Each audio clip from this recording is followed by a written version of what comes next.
Never seen a whole empire fall in just one day. That's exactly what happened. Lil Durk locked up. But if you knew what was really going on behind the scenes, you'd know this wasn't no surprise. Inside that courtroom, something wild went down. Not just a twist in the case, this shook the entire music game. There was a dude someone Durk once called brother. That man flipped the whole case upside down. No cameras caught it, but it's all in leaked file 48. When the judge dropped just 6 words, someone in the crowd dropped their head like the world stopped. Another man stood up and dipped. Just walked right out. No talking, no movement, just betrayal hanging in the air. But who did it? Why? And how deep does this mess really go? Could this be revenge for King Von? Or is there a whole other war going on behind the scenes, one nobody's talking about? If you think you know the full story, then think again, because the real lead up to this verdict is about to blow your mind. And what's coming next? It's gonna shake everything to the core. That silence in the courtroom, it wasn't just quiet, it was choking. You could hear hearts pounding, not a cough, not even a shoe shuffle, just tension so heavy it felt like the walls were sweating. Durk sat frozen, not as a rap star, not as the voice, but as a man staring down forever. No blinks, no movement, hands flat on the table. Only thing moving, a small twitch in his jaw like he was holding back something explosive. Then the jury came back in, but don't get it twisted. This story don't start there. It goes back 2 years. Hot night in LA, August 18th, 2022. Quando Rondo pulls into a gas station. His cousin, LAP, riding shotgun, music low, chill vibe. Then shots, 18 of them. Chaos breaks loose. Tires screech, glass shatters. Hey, it's over in seconds. LAP is gone. Media called it just another tragic shootout, but behind the scenes, the feds were on a mission. And they weren't treating it like no street beef. They were building a case like it was bigger. They'd been tracking digital footprints for months, flights, hotels, money wired from shell accounts tied to Durk's biz team, and then they hit something darker. Encrypted DMS voice notes, a group chat named Errands, and one cold-blooded message. Tell Durk to hold till he land, we green light once he landed in LA. That was enough for the feds to start connecting dots, but they waited, patient, watching, listening. Then 2024 hit like a hammer, 5 OTF members taken down. Charges, conspiracy, murder for hire, interstate gang activity, illegal machine guns. It was stacked, but the real shocker was what one suspect said under questioning. Asked Durk it was his call. That didn't convict him alone, but it lit the fuse. That gave agents the go-ahead to aim at the top. In March 2024, Lil Durk got grabbed in Florida, stepped off his private jet. Boom, cuffed, hauled straight to Broward County Jail. Social media exploded. Twitter in flames, harm free Durk everywhere. Old King Von clips resurfaced. Bloggers started whispering, "This is for Von." And then came the real bombshell. Prosecutors dropped a second affidavit, this time from an FBI agent in Chicago. It claimed Durk funded another hit, the 2022 murder of a man named Stephen Mack, said to be linked to the killing of Durk's brother, D-Thang. That file had text messages, cold ones. Durk allegedly wrote 50 on dude head, clean job, quiet. Court went nuts. Lawyers, fans, reporters, everybody lost it. Legal experts started saying this could be the end of his career. But Durk's lawyers, they said it was all fake. Claimed the texts were AI generated and deepfakes nonsense, but the damage already done. And then the part that crushed the internet wasn't even the court files. It was the betrayal from inside Durk's own circle. And meet Jam, longtime OTF name, a guy who did 12 years for attempted murder. Durk looked out for him heavy, paid for lawyers, helped his fam, shouted him out in interviews. Jam said, "That's my brother. He held me down." But it was all fake. Turns out Jam had been wired up since 2022. A real wire, not rumors, not gossip, facts. He'd been recording everything for almost 3 years. Studio convos, secret meetings, even screen recordings, all handed straight to the feds. This wasn't just betrayal, it was surgical. One clip even leaked online right before the trial, a studio session in Atlanta. The audio was rough, but one voice, allegedly Durk, said, "We not green lighting nothing till that fool land in Cali." Boom, the internet broke. TikTok was on fire with wild theories. Durk got set up. Nah, he did it to himself. Some even said Jam was the feds all along. Even DJ Academics couldn't stay quiet. He posted, "This might be worse than the 69 situation. This dude was in Durk's house feeding his kids and recording the whole time." Prosecutors, they didn't miss a beat. Jam's wire became the final blow. And just like that, we're back in court, August 1st, 2025, the day it all came crashing down. A week before, courtroom sketches leaked online showing Lil Durk's father and cousin sitting stiff behind the defense table. Stone cold faces. Word on the street, even some big shot music execs snuck in disguised as family. Everybody wanted front row seats for what was about to go down. Then boom, 9:27 a.m., the jury walked in. Durk fixed his sleeves, gave his lawyer a quick glance, but didn't even look at his family. The judge cleared his throat. Has the jury reached a verdict? We have, Your Honor. Please read it. We, the jury, find the defendant guilty on all charges. Time didn't slow down. It just collapsed. A woman in the back gasped, then dropped her head. One of Durk's cousins mumbled, "They got him," and turned away. Durk didn't speak, didn't even blink, but you could feel the pressure locked in his chest like a bomb waiting to explode. And then something strange happened. A man in a black hoodie quietly stood from the back row. Nobody noticed him until he moved. Calm, no rush, no fear. He just nodded at the bailiff and walked out like he knew something nobody else did. Nobody reacted at first, but 3 minutes later, whispers started. "Yo, that's not family." Too late, he was gone. Turns out that man wasn't on the guest list, not on any witness roster, not cleared by security, but he'd been there since day one.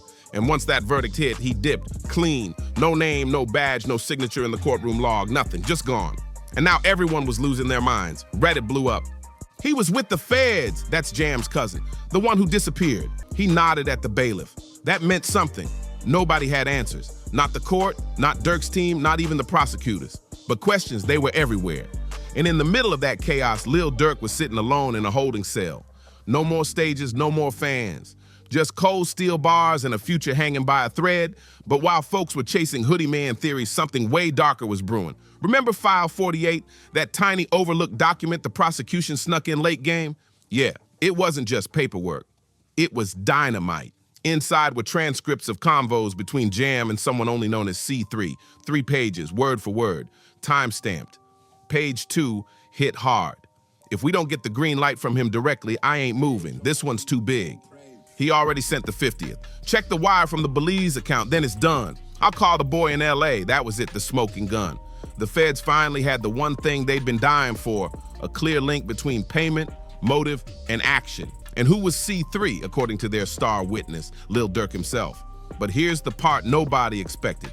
Durk's legal team already knew about the transcript for weeks before court. So why didn't they shut it down? Why didn't they question it, challenge the evidence, say it was fake? They couldn't, because the transaction was real. The wire happened. The Belize bank confirmed it. The payment came from a shady company called Voice Global Holdings, LLC. And guess what? That shell company? It was registered by Durk's former business manager, the same one who disappeared to Dubai 6 months earlier. Now, this is where it starts feeling like a movie. Right after the guilty verdict, a leaked audio clip popped up on the dark web. Only 47 seconds long, but chilling. 2 voices. One is definitely Jam. The other sounded like Rico Knox, a known name in Chi-Town tied to past arms deals. Jam says, "We get him in court." That's when the rest falls apart. Trust me, it's not just about Durk. Wait, what? Not just about Durk? Was this whole trial part of something bigger? A full-blown takedown? Then came the next hit. 3 days after the verdict, OTF's official Instagram went completely blank. Every post, every story, gone, wiped clean. And then a single news story went up. Black screen, white letters. He knew better. That's it. The fans went nuts. Was it a hack, a message? Was it aimed at Durk or from him? No one knew. But suddenly the OTF crew started vanishing. Engineers, PR reps, producers, off the grid, no socials, no phones, no responses. Like a switch got flipped and everybody ghosted at once. And just when things couldn't get wilder, an anonymous photo popped up on a Chicago message board. It showed a printed email dated 5 months before Durk's arrest. Subject line, "Urgent, clear out inbox and switch to Proton," sent from OTF's internal assistant manager TL straight to Durk's personal email. The same one listed as admin for Voice Global Holdings, LLC. This wasn't just a trial. It was a digital purge, a whole empire crumbling from the inside out. And it ain't over, because then came the most unsettling twist of all. A young blogger named Jade Collins, the one who broke some of the first big leaks in this case, vanished. She'd been digging into a possible RICO link between OTF and another Chicago label tied to real estate scams and crypto laundering. She even posted a teaser on Patreon. Unfiltered, no edits Monday night. But Monday came, and nothing. Tuesday, her Instagram went private. Wednesday, her phone went to voicemail. By Thursday, fans spotted something eerie. Her last IG story cut off mid-sentence. She was screen recording her laptop, showing an encrypted chat. Right when she clicked a file labeled C3, the screen froze. After that, nothing, no update, no follow-up, no media coverage, just silence. So now the big question is, what really went down? Was Durk truly the mastermind of some revenge plot? Or was he just a pawn in a game so big he never saw the whole board?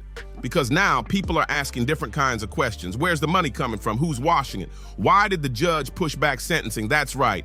Sentencing was supposed to go down on October 2nd, but out of nowhere, the judge delayed it.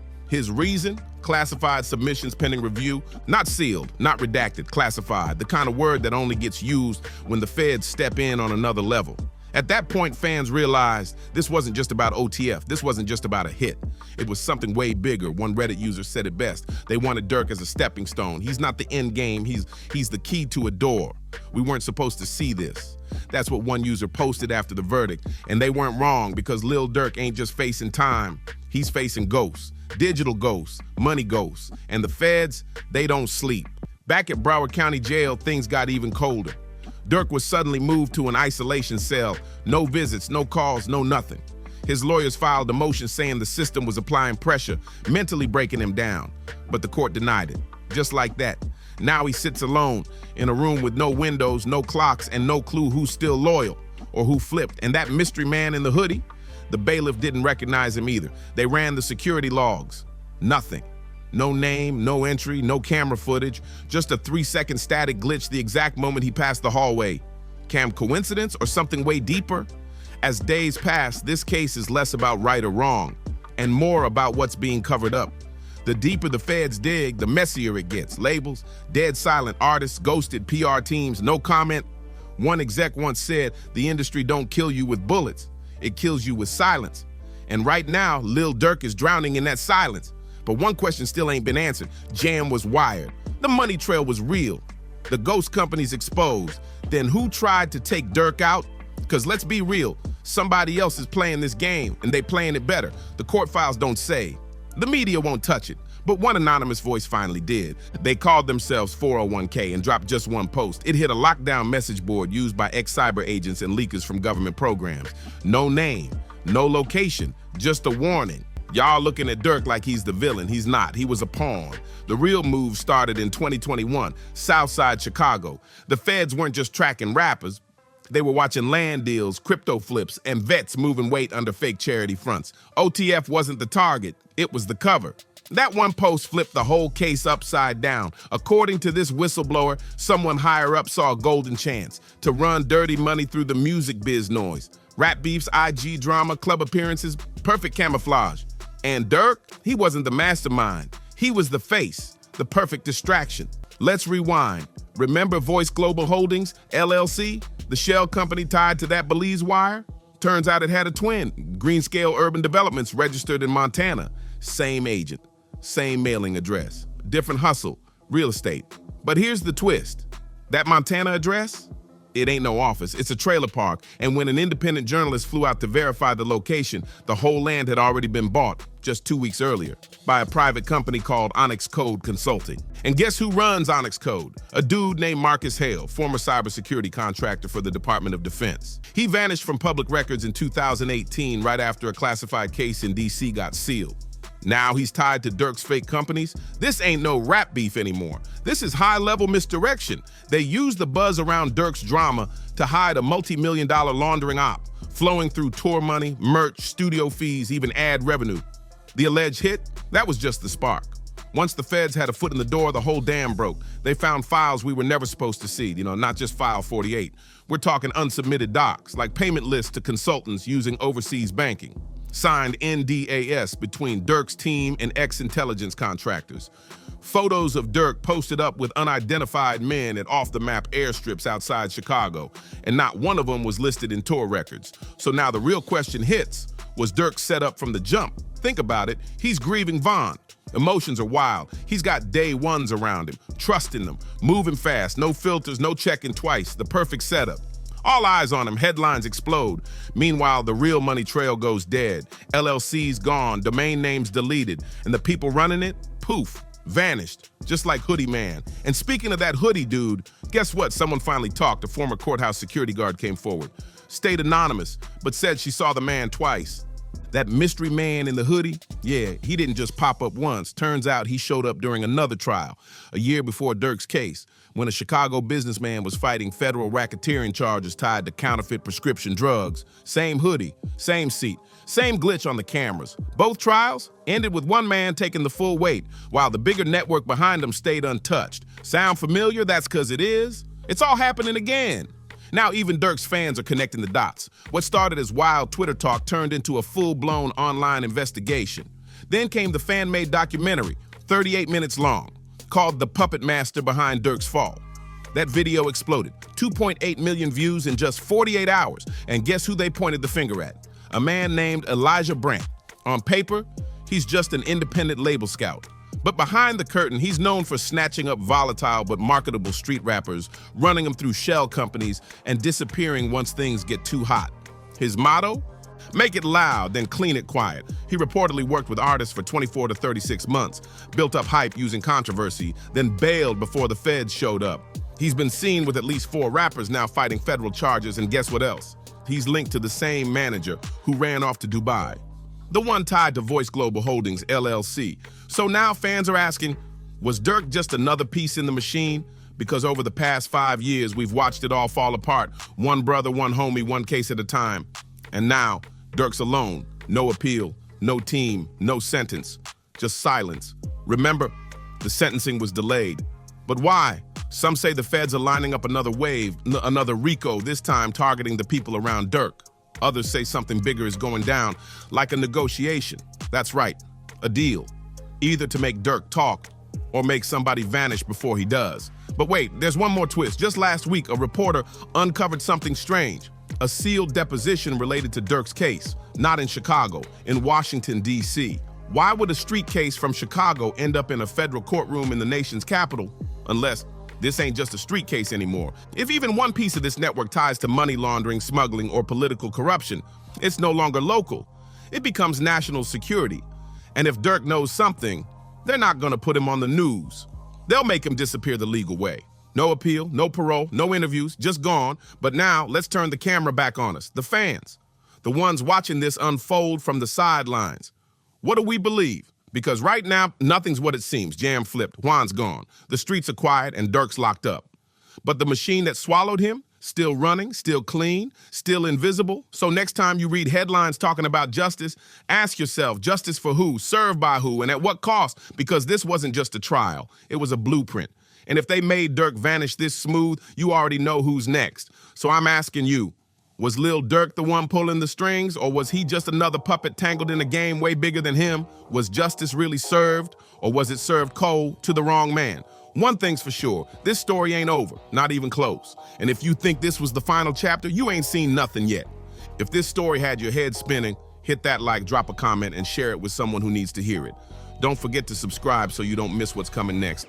Because trust me, it's about to get even deeper. See you on the next one.